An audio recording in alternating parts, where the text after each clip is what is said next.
130살, 아무리 100세 시대라고 해도 130살은 많은 나이입니다. 이 늦은 나이로 시작된 예굽에서의 늦깎이 이민의 삶을 시작한 야곱. 그 야곱이 하나님의 신실한 약속과 아들 요셉의 든든한 후광을 입고 예굽에서의 그의 삶은 비교적 평온한 삶이었다고 생각이 됩니다. 창세기 47장 27절에 보면 이스라엘 족속이 애굽 고센 땅에 거주하며 거기서 생업을 얻고 생육하고 번성했다라는 말씀을 보면 그렇죠. 저는 이러한 야곱의 늦깎이 이민의 삶을 말씀과 함께 생각하면서 오늘 저와 여러분 우리의 모습을 한번 떠올려 보았습니다. 이 자리에 계신 여러분들, 이민자들로서 그동안 참 많은 고생을 하셨고 힘든 여정을 걸어오신 줄로 압니다. 그러나 그렇지만 나름대로 보람도 있고 또 열매도 있는 이민의 삶을 사셨고 또 그렇게 될 줄로 믿습니다. 어떻게 보면 야곱은 예굽에서 이민의 삶을 금수저의 조건을 가지고 시작을 했다고 볼 수 있는데, 그런 야곱에 비해서 저와 여러분은 맨 땅에 헤딩하듯이 시작했고 지금까지 살아오면서 그럼에도 불구하고 이만하면 참 많은 복을 받았다, 이렇게 이야기할 수 있을 거라고 생각을 합니다. 저는 그렇습니다. 제가 이민 올 때 저는 싱글이었어요. 21살. 저에게도 그런 시절이 있었더라고요. 21살 싱글로 왔지만 지금은 6식구입니다. 생육하고 6배로 번성한 거죠.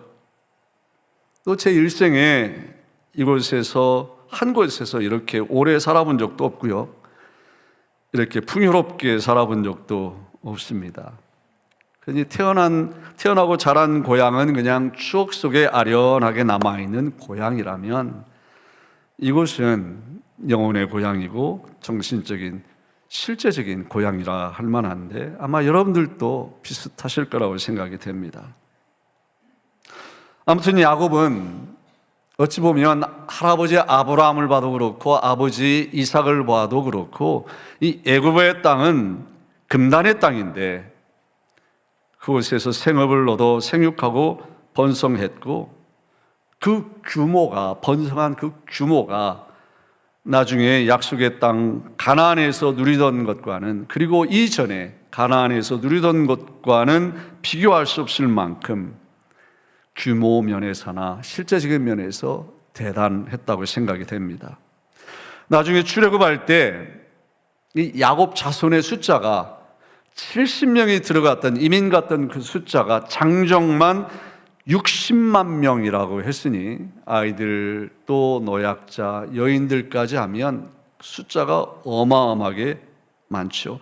60만 명이라고만 계산할 때 70을 나누면 자그마치 8,500여 정도 됩니다. 8,500배 이상으로 생육하고 번성한 셈이죠. 그렇게 예굽에서 금수저와 같이 짱짱하게 시작된 야곱의 이 예굽에서의 삶, 거기에 비해서 평생 야곱이 붙잡고 살아왔던 가치관, 야곱의 인생관을 합쳐서 생각해 보면 우리는 어렵지 않게 이런 이야기를 할 수 있을 겁니다. 야곱이 마치 물고기가 물을 만나듯이, 여러분 야곱이 얼마나 야심찼습니까? 얼마나 극성이었습니까? 열정의 사람이었습니까?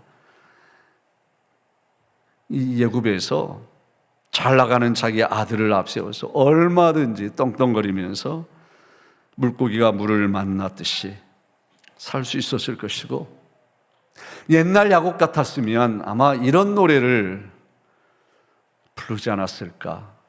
저 푸른 초원 위에 그림 같은 집을 짓고 그 다음에 뭐죠? 사랑하는 님과 함께 몇 년? 한 100년 살고 싶어. 이게 점잖지 않다 생각이 되시면 성경적으로 제가 비유해드리면 여기가 좋사오니 하고 예굽에서 그냥 뿌리를 내리고 그냥 그렇게 살 수도 있는 사람이 평소에 야곱의 가치관, 인생관을 보면 그러고도 남는다 그 말입니다. 그런데 보십시오. 야곱은 그러한 소유 중심의 삶이 아니라 전혀 다른 것에 가치를 부여하고 그 가치에 따라서 살고자 했다라고 하는 것입니다. 전혀 다른 그 최고의 가치가 무엇인가?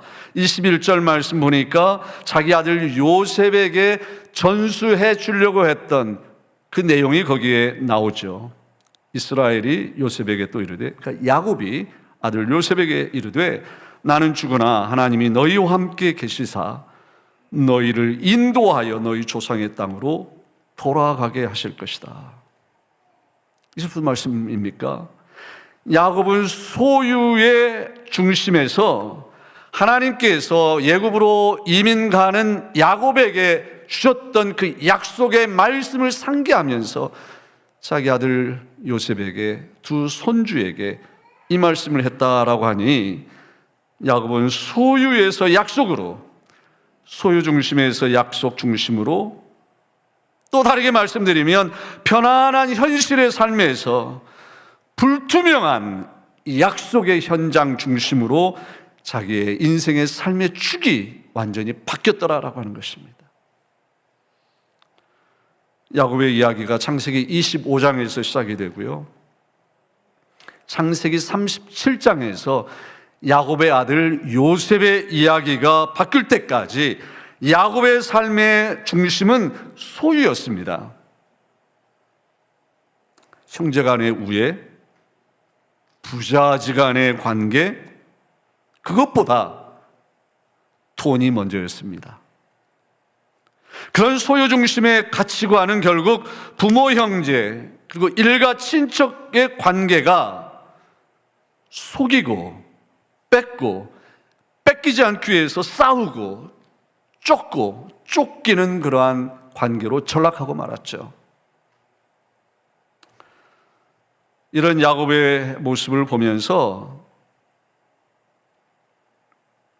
우리 스스로가 경종심을 가져야 합니다. 특별히 이민자로 이 땅을 살아가면서 맨 땅에 헤딩하듯이 마치 무에서 유를 창조하듯이 그렇게 살아가는 우리들이 마음에 정말 담아야 할 점이 있습니다. 약 2년 6개월 전 미국 여론조사 기관인 퓨 리서치 센터가 두 차례에 걸쳐서 전 세계의 17개 선진 국가 백성 국민들을 상대로 설문조사를 했습니다. 참 감사하게도 이 17 선진 나라 중에 대한민국도 포함이 되었다고 하는 게 참 감사합니다. 많은 설문 내용 질문이 있는데 그 중에 하나가 이거였습니다. 당신의 삶에서 가장 가치 있게 생각하는 것이 무엇입니까? 쉽게 말하면 내 삶에서 가장 소중한 것, 행복하기 위해서 가장 필요한 것, 그게 무엇입니까? 다 응답의 결과를 모아보니까 38% 사람들이 1등으로 꼽은 것이 가족이었습니다. 25% 표가 나온 2등이 된 삶에서 두 번째로 가치 있다라고 생각한 것이 직업이었습니다. 19%를 받은 인생에서 가장 가치 있는 것 3등으로 꼽힌 것이 물질적 행복, 돈이었습니다. 그런데 설문에 참여한 한국 사람이 1,006명이었는데 그 1,006명이 투표한 것을 종합해 보니까 삶에서 가장 가치 있는 것 1등으로 꼽힌 것이 돈이었습니다. 더 기가 막힌 것은 세계 17개 선진국 나라 중에서 한국 사람들만 유일하게 돈을 1등으로 꼽았다는 겁니다.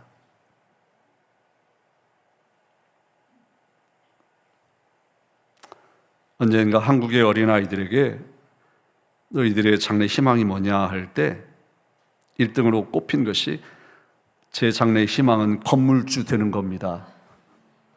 저는 이게 농담인 줄 알았는데 농담이 아닌 것 같아요. 여러분은 어떠신가요? 성경은 인생에서 가장 가치 있는 것으로 소유를 꼽지 않습니다. 좋은 게 좋은 거라고 다른 사람들의 어떤 관계를 꼽은 것도 아닙니다. 성경이 제시하는 삶의 가장 가치 있는 것은 하나님과 나와의 맺은 언약을 중심으로 한 인생관입니다. 약속입니다. 하나님과의 약속입니다. 야곱의 이야기가 오늘 우리들에게 던져주는 도전의 메시지가 바로 그겁니다.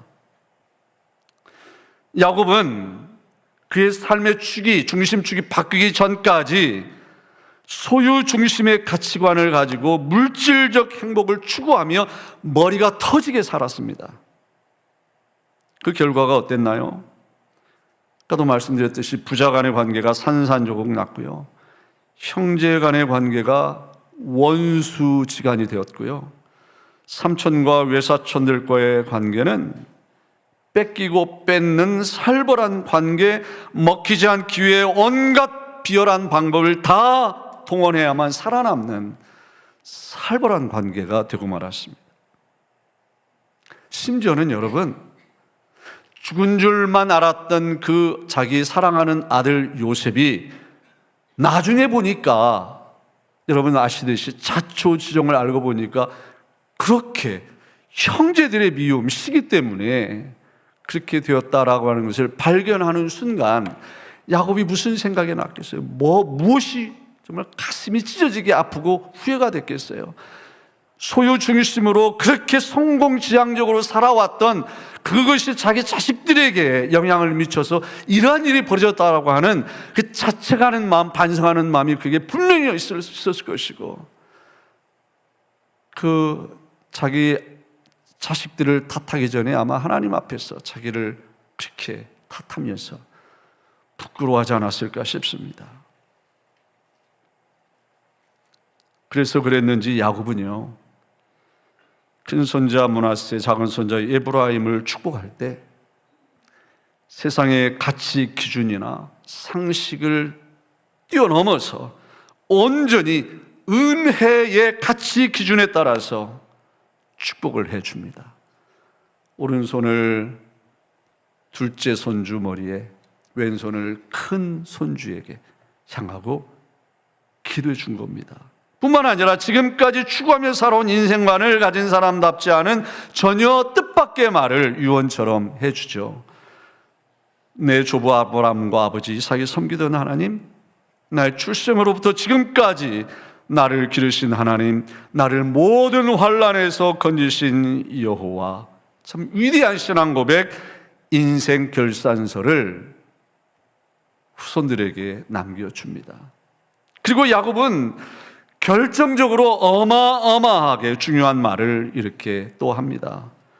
나는 죽지만 하나님이 너희와 함께 계시사 너희를 인도하여 너희 조상의 땅으로 돌아가게 하실 것이다. 이 말이 어마어마하게 중요한 것은 아까도 말씀드렸듯이 야곱이 가나안 땅을 떠나 애굽으로 이민 가기에 앞서서 약속의 땅 최남단인 브엘세바에 이르러서 마음이 착잡해할 때 하나님께서 해주신 약속의 말씀, 즉 나는 하나님이라 너희 아버지 하나님이니 애굽으로 내려가기를 두려워하지 말라. 내가 거기서 너로 큰 민족을 이루게 하리라. 내가 너와 함께 애굽으로 내려가겠고, 거기서 끝난 게 아니라 잘 들어보세요. 반드시 너를 인도하여 다시 올라올 것이다. 주님의 이 약속을 자신만이 아니라 요셉과 요셉의 두 아들들에게 나눠줬다라고 하는 것입니다. 개인의 삶이나 가정이나 교회가 하나님 앞에서 보람있고 복된 존재가 되려면 소유 중심의 가치관에서 하나님과의 맺은 그 약속, 언약 중심의 가치관으로 우리의 삶의 축이 바뀌어야 되는 줄로 믿습니다. 쉽게 말씀드리면 많이 벌고 많이 쓰고 많이 가지는 것이 행복의 잣대를 삼으면 안 된다는 겁니다. 교회도 마찬가지입니다. 교인 수가 많고 헌금이 많이 나오고 등등 겉으로 나타나는 숫자로 교회의 부흥과 건강을 진단하면 안 된다고 하는 겁니다. 특별히 우리가 주의 일을 할 때 우리의 모든 판단, 결정이 하나님의 약속을 믿는, 그리고 그 하나님의 약속에 우리의 삶을 들여 약속을 결단하는 그러한 자세로 나아가야 한다는 것입니다. 절대로 편안함이나 안락함이나 안정된 것을 구하는 것보다는 이따 우리가 결단 찬양에 나오는 가사처럼 험한 산과 골짜기 그리고 깊은 바다가 앞을 가로막는다고 해도 하나님의 약속 믿고 앞으로 나아갈 때 내 앞에 바다가 갈라질 것이고, 설령 갈라지지 않는다 할지라도 우리로 하여금 하나님께서 바다 위를 걷게 하실 것이라고 하는 믿음을 가지고 도전해야 할 줄로 믿습니다.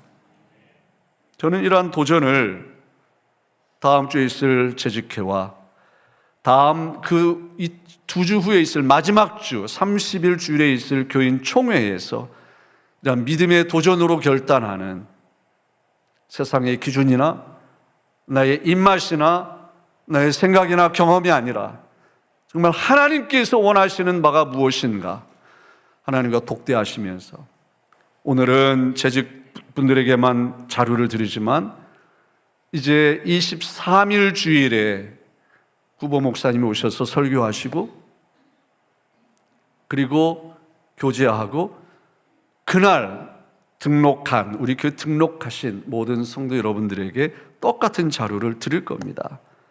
똑같이 여러분들은 집에 가지고 가셔서 하나님과 독대하시면서 기도하시면서 이러한 말씀을 마음에 담고 정말 하나님이 기뻐하시는 가치관을 가지고 이 일에 임한다면 성령께서 하나 되게 하시는 것을 우리 힘써 지켜 좋은 교회가 더 좋은 교회, 위대한 교회로 거듭나는 축복, 축제의 기회가 될 줄로 믿습니다.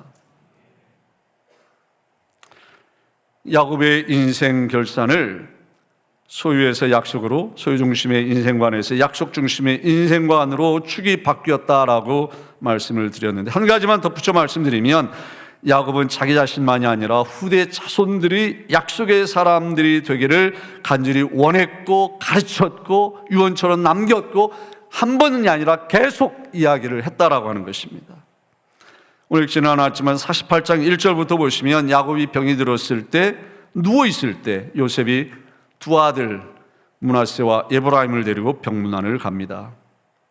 그래서 야곱이 힘을 내 일어나 앉아서 그들을 맞이하는데 그 맞이하는 나눈 대화의 시작이 3절에 이렇게 묘사되었습니다. 요셉에게 이르되, 야곱이 요셉에게 말하기를 시작했다라는 겁니다. 한번 생각해 보시길 바랍니다.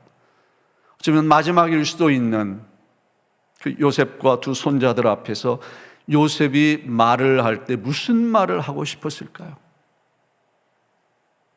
여러분 같으면, 여러분이 야곱이었다면 무슨 말을 하셨을 것 같아요? 요셉아, 내 형들을 용서해라. 그런 말 했을 것 같죠, 그렇죠? 또 요셉아, 하나님이 은혜를 주신 이 자리야, 교만하지 말고 겸손해라. 있을 때 잘해라. 그런 말 해주고 싶지 않았겠습니까? 성경에 보면 그런 말 했는지 안 했는지는 언급이 없지만 해준 말이 있습니다. 이전에 가나안 땅 루스에서 전능하신 하나님이 나에게 나타나서 복을 주시며 나에게 이르시되 내가 너로 성육하고 번성하게 하여 너에게서 많은 백성이 나게 하고 내가 이 땅을, 즉 가나안 땅을 너희 후손에게 주어 영원한 소유가 되게 하리라 하셨느니라. 그래서 시작된 야곱의 이야기가 요셉의 두 아들, 그러니까 야곱의 두 손자들의 아이덴티티, 정체성에 대해 놀라운 선언을 하는 말로 이어집니다. 한마디로 두 손자들을 자기의 아들과 같은 신분으로 격상시키는 선언을 합니다. 나중에 가나안 땅에 들어가서 땅을 분배받을 때 요셉이 아니라 므낫세와 에브라임이 땅을 분배받는 걸 보면 바로 여기에서 시작된 역사적인 현장인 것이죠.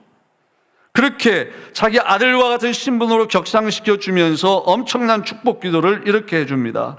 나를 모든 환난에서 건지신 여호와의 사자께서 이 아이들에게 복을 주시오며 이들로 내 이름과 내 조상 아브라함과 이삭의 이름으로 칭하게 하시오며, 특별히 이들로 내 이름과 내 조상 아브라함, 그러니까 할아버지 이 아브라함과 아버지 이삭의 이름으로 칭하게 하시오며, 야곱의 손자들이 아브라함과 이삭과 야곱의 이름으로 불리워지는 신앙인이 되게 해달라는 기도인 겁니다. 이 아이들이 조상 아브라함과 이삭과 야곱의 하나님을 섬기며 조상들의 신앙을 이어받게 해달라는 기도인 겁니다.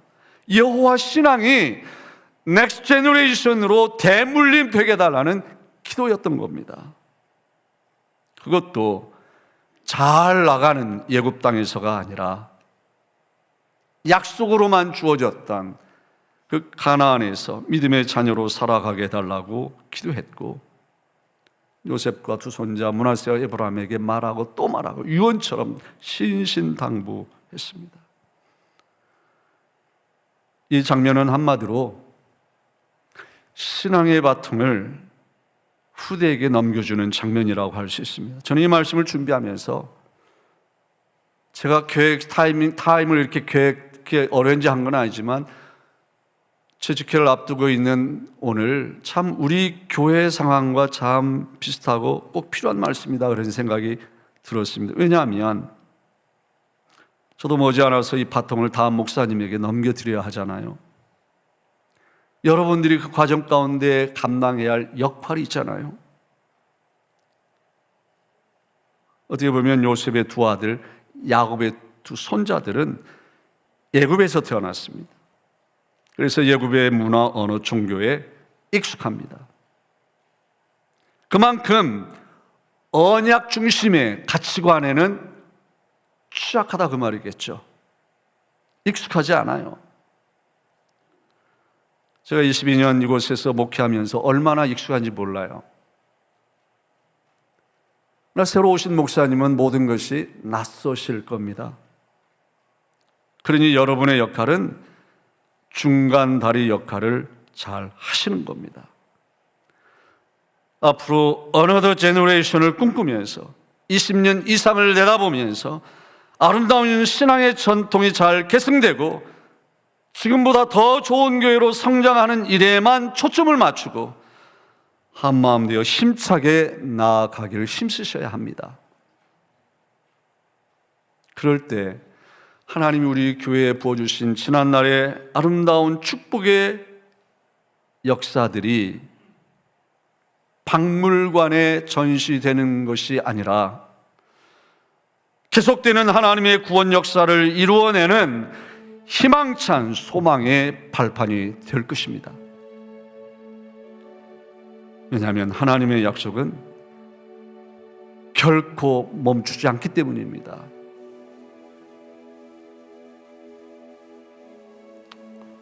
소개해드린 결단 찬양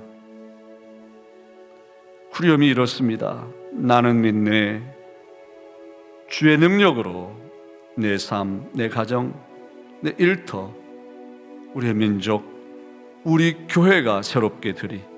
나는 믿네 주의 능력으로 담대히 나아가리라. 주와 함께 싸워 승리하리라. 날마다 믿음으로 나 살아가리. 이 가사가 우리의 고백이 되기를 바라고, 우리의 드리는 찬양이 하나님 앞에 아름답게 드려지는 아름다운 향기가 되기를 주의 이름으로 축원합니다. 우리 다 같이 일어나서 함께 이 찬양 결단하며 올려드리겠습니다.